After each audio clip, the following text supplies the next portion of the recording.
Hey everyone, it's Strange Michael. I hope you're doing well today. I have a review here for another big Shudder movie that everybody was talking about aside from In a Violent Nature, which I finally reviewed. This is a film that came out, I think, like last year, early this year, like in March or something.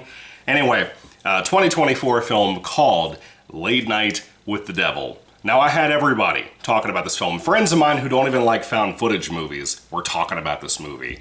And it seemed like it was a big deal, and I was super excited to see it. I love found footage. I was super interested in what this was going to be because it's very retro in aesthetic and style to the 1970s.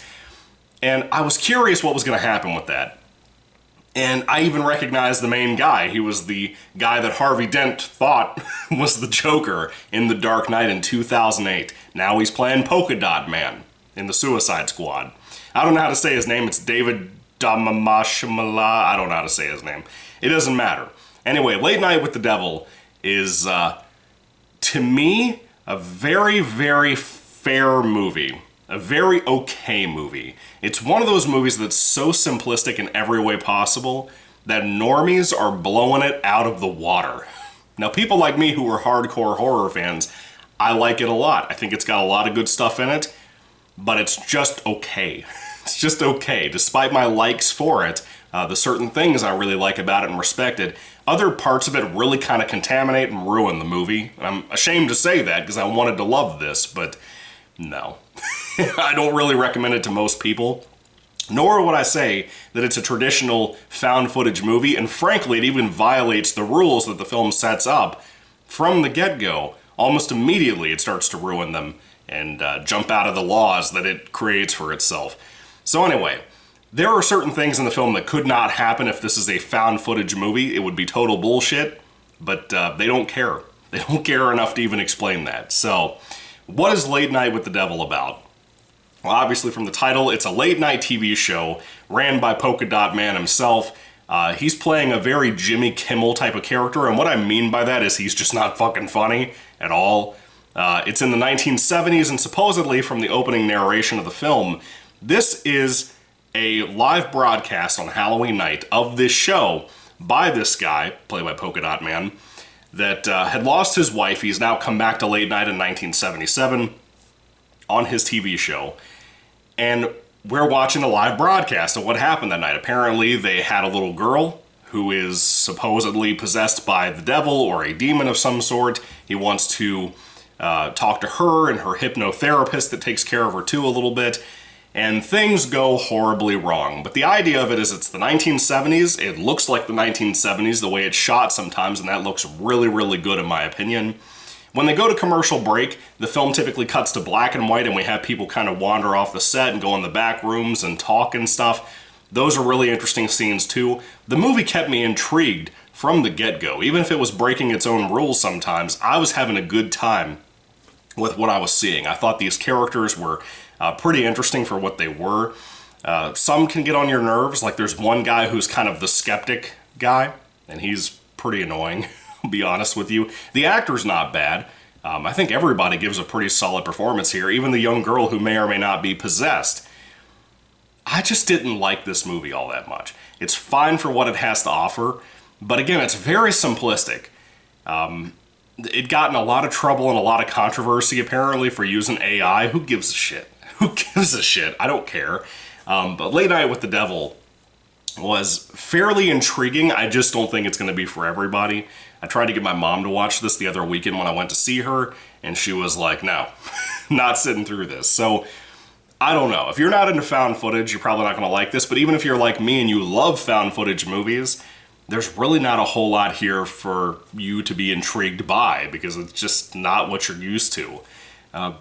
It has a lot more in common with something like Antrim, the deadliest film ever made, my personal favorite found footage film, if you can call it that. It's more like a fake film, if you will. It has more in common with that than it does something like Blair Witch Project, you know?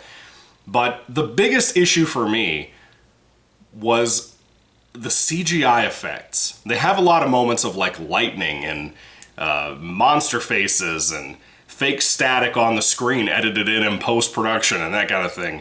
They do a lot of that kind of stuff and it looks like shit. It looks terrible every single time. That's a problem, and it looks bad when it happens in this movie.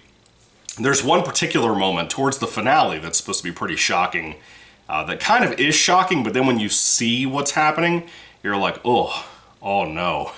The CGI is horrible there. That is the biggest issue with this movie. If it had played it pretty practical, not even with just practical effects, but practical in the sense of not doing things too outlandishly, I think I would have liked it more. This film leaves you with a lot more questions than it has answers, and I'm not really sure how I like or prefer or dislike that. Maybe on a rewatch I would have better things to say about this, but it's not even the kind of film that I think could have benefited from things happening in the background. You know, you're talking about a creepy, spooky Halloween night, late night talk show host, a special and everything. You could have had little things happening in the background to add some kind of intrigue. Maybe sometimes show too far out, like the back of the set, like the top of the sets that they're actually talking on this talk show. Maybe have like a face peeking over at the audience and nobody points it out, nobody says anything. People like me and you, the viewers, watch it on a rewatch and see that. How cool would that have been? It just feels like there's one missed opportunity after another. There's a couple of really good practical gore effects and stuff. When the gore is there, it lands, dude. It has some really good stuff to do with that. One in particular involving worms. Good God. Wow. But outside of that, I just don't think it's that amazing. It's got a pretty good music thing going for it, for like the talk show theme and stuff. I do like that.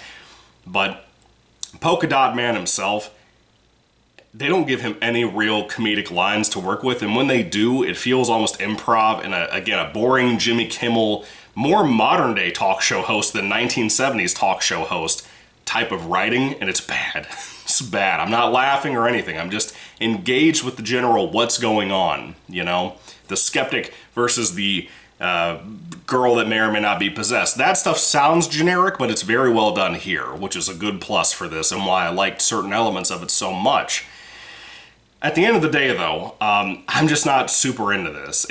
I don't know what people are seeing in it. Again, I conclude it to be normies love this because of how simple and easy it is to digest, to understand. It's a very straightforward film until it's not, when it breaks its own rules as a found footage movie.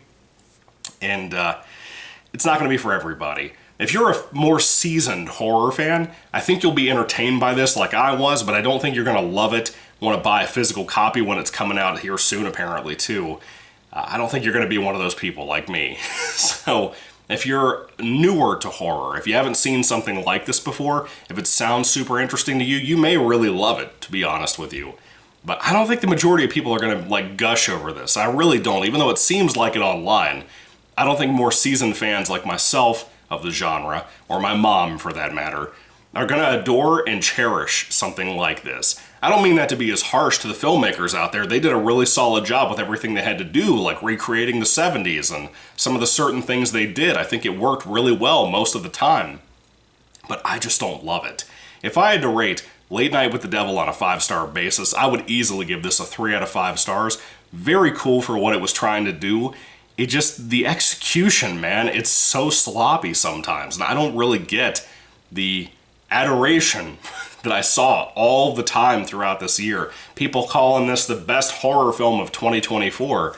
I can't really figure out what I would name that right this second off the top of my head. Again, I haven't really been in a huge horror movie mode this year, but I don't think it'd be this. I don't. Not for new releases, I don't. So, anyway, what did you guys think about it? Do you love it? Do you hate it? Again, if you love this kind of film, please check out my personal favorite movie that's like this, Antrum, the Deadliest Film Ever Made. Amazing movie. So fucking scary, dude.